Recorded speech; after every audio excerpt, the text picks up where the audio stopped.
We are learning more about a man who was shot and killed by a Buffalo police officer over the weekend. News 4's George Rickert spoke with the family of the man killed.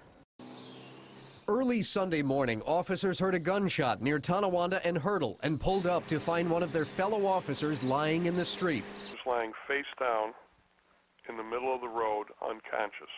But Officer Mark Andrujak wasn't shot. He fired a fatal gunshot at a suspect after a violent struggle. The officer involved was punched repeatedly in the face, and before losing consciousness, the officer fired one shot to defend himself after the individual tried to pull the gun off of his gun belt. Officer Andrujak is recovering at home and is on paid administrative leave as Internal Affairs investigates. The man who was shot to death is 25-year-old John Sordetto, whose family tells me he was a student at ITT Technical Institute.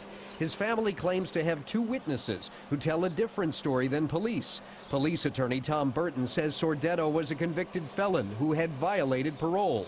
The rule in this state is a cop never has to retreat from someone assaulting him. Police say Officer Andrujak initially tried to question Sordetto because he matched the description of another man who had been arrested at Fillmore and Leroy, but who had slipped from the back seat into the driver's seat and drove off with a Buffalo police car.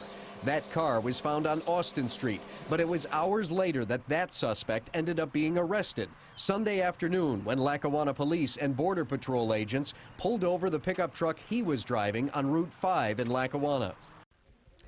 Again, the family of John Sordetto didn't want to be interviewed tonight, but tell me they may have a lot more to say about this shooting death tomorrow. Live in the newsroom, George Rickert for the 10 o'clock news.